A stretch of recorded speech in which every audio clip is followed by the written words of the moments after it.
You are listening to The Testimonial, a podcast of critical essays bearing witness to the forces that shape our world. We conduct historical autopsies, expose hidden systems, and decode the profound truths within culture, politics, and the seemingly whimsical. Each episode is a deep dive, a forensic investigation. This is the evidence. You are about to hear the testimony on the volcano that shaped the modern world, how the 1815 eruption of Mount Tambora caused Frankenstein, the bicycle, and the American West.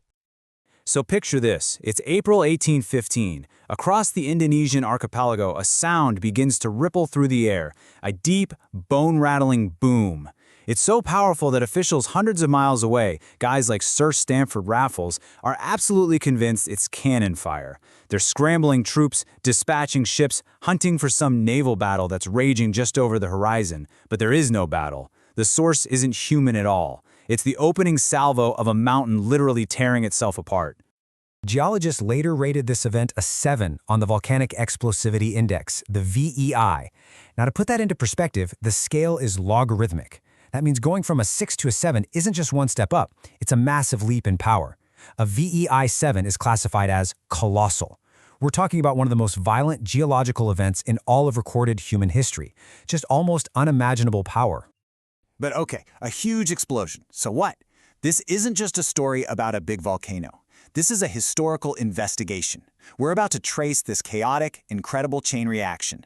We're going to follow the invisible threads that connect this one cataclysmic event to the birth of science fiction's most famous monster, to the invention of a machine that would revolutionize personal transport, and to a mass migration that would literally redraw the map of the United States. So our investigation has to begin at the epicenter, at the scene of the crime, so to speak. To really understand the shockwaves that rippled across the entire planet, you first have to get a sense of the sheer, raw power of the detonation itself. And the scale of destruction is it's hard to wrap your head around. See, Tambora didn't just erupt, it annihilated itself. The blast was so violent it blew the entire top third of the mountain clean off. That's nearly a mile of solid rock vaporized, leaving this massive 4-mile-wide crater in its place. One of the tallest peaks in the entire region just ceased to exist. And this wasn't some quick one-and-done explosion. No, this was a multi-day siege. After the first rumbles on April 5th, the main event on the 10th was just apocalyptic. Witnesses described 3 columns of fire rising up and merging into a flowing mass of liquid fire. Pumice stones rained from the sky, followed by these horrifying pyroclastic flows, avalanches of superheated gas and ash that just scoured the land and literally boiled the sea. And the darkness and the explosions, they just went on for days. The immediate impacts were just staggering. The boom was heard over 1,600 miles away.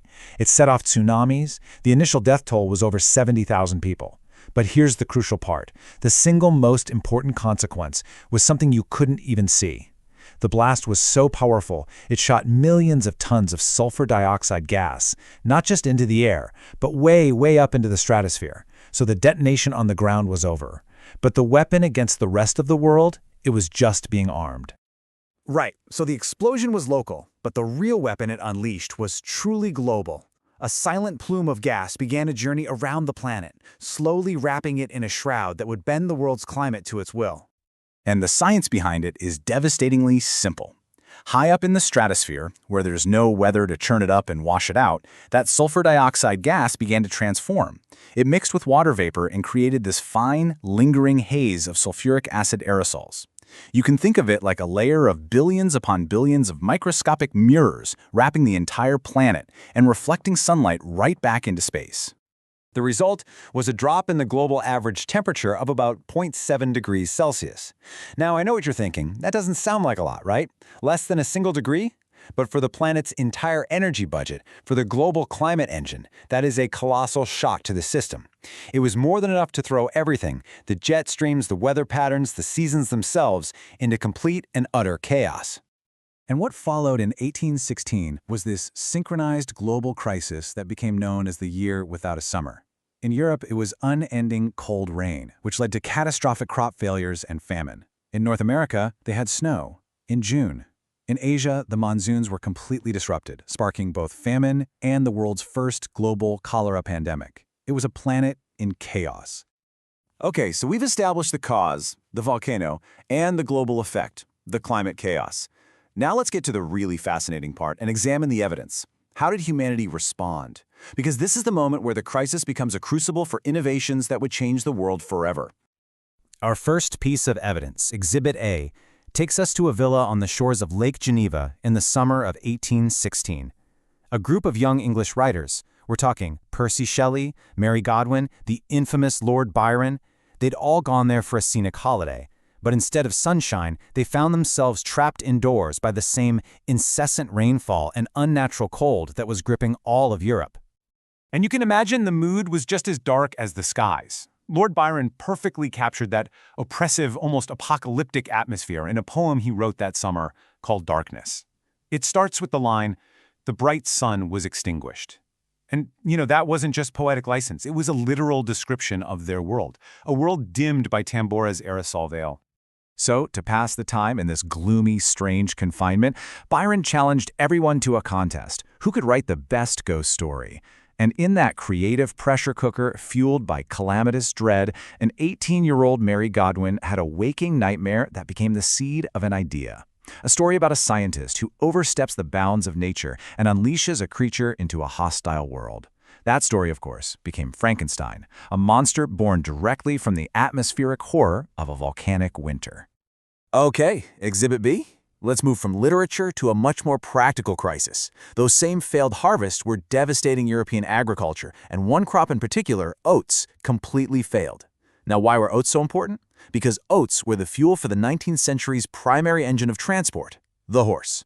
No oats meant starving horses, which meant a catastrophic breakdown in the ability to move goods, deliver mail, or travel. So a German inventor named Karl Draisine saw this transportation crisis unfolding, and he got to work. In 1817, he unveiled his Lauf machine, or running machine. It was a human-powered vehicle designed specifically as a substitute for the starving horse. And this machine, this strange-looking contraption, was the direct ancestor of the modern bicycle. It's an invention born not from a desire for leisure, but from sheer volcanic necessity. Our third and final exhibit takes us across the Atlantic to the United States. In New England, the year without a summer brought killing frosts in May and, unbelievably, heavy snow in June. For the farmers there, working that thin, rocky soil, it was the final devastating blow. Their crops failed, their livestock starved, their entire way of life was wiped out. The result was a mass exodus. Thousands upon thousands of families abandoned their farms and headed west, searching for the richer, more stable lands of the Ohio Valley and what we now call the Midwest. This great migration, of what were essentially America's first climate refugees, massively accelerated the westward expansion of the United States and fundamentally shifted the demographic and political map of the young nation.